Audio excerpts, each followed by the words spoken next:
Hey there guys, DMO73 here, bringing you the first deck profile for the week. This is for the OGRE Dark Alice list. This was developed by the whole team of Team OGRE. It was kind of brought forward by Anthony Song, and we kind of all worked together on it. So really cool list, really fun. I just happened to hit against red-green matchups all day at Pittsburgh, so I went to a 5-3 finish at the event.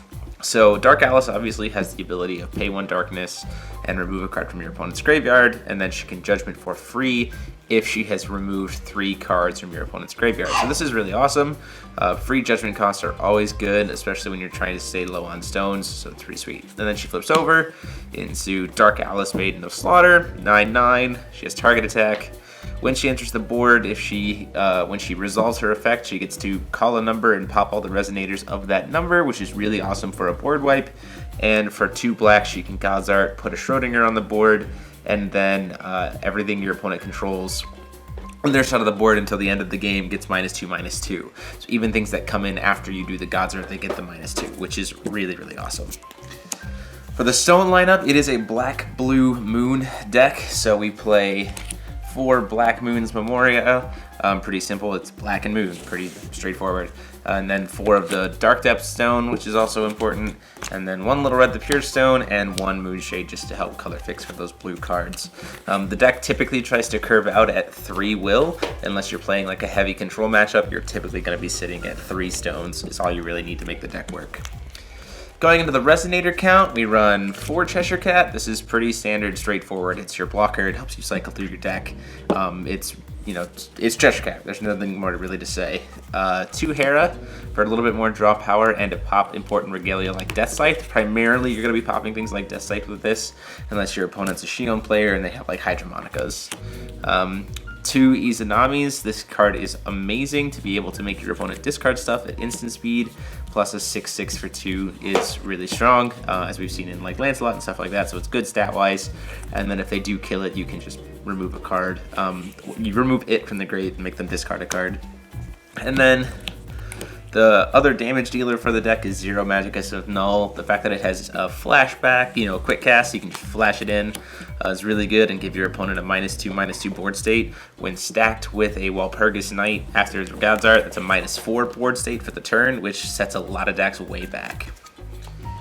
For Regalia, we run 3 Laevateinn because we're never doing Judgment after getting 10 cards removed, so we need Swiftness. Plus, it's a way to get Imperishable. 2 Deathscythe to be able to pump up Dark Alice a little bit easier, as well as get in Steel, Imperishable, and Swiftness. 3 Bows because dealing with aggro can sometimes be a pain, but also at the same time, this card with some of the other kill spells we run and the Walpurgis Knight and stuff are really effective. And then 2 Schrodinger. We don't want to really draw into one, but if we do draw into one, we want to always keep one in the deck to be able to do God's Art later, so that's pretty important. For the spells, we run 2 Spiral of Despair. It's just for more of a discard package to get stuff out of their hand and force them into a top deck situation. 2 Unseen Pressure to be able to kill the small drops really quick, things like Elvish Priest and stuff, Morgiana on the play and stuff like that. You want to kill those really quick. 3 Scorn of Dark Alice to be able to disrupt your opponent's hand. 4 Soulhunt. This card is the MVP of the deck. It puts in a lot of work. You're not running a lot of Resonators, so you barely ever sack something of your own to this. And being able to go, get a card like Spacetime Anomaly or Izanami to the grave, which you're going to utilize from the graveyard anyway, and get a card off board and a card in your opponent's hand is always really good. 4 Spacetime Anomaly, in the fact that it is flashable removal. You can use each one of these twice and it can target J-Rulers, gets -5/-5, and you get to draw a card, so it's draw power, it can be used twice, and it can target J-Rulers. Is awesome. Plus it's not damaged, so it's not preventable most of the time.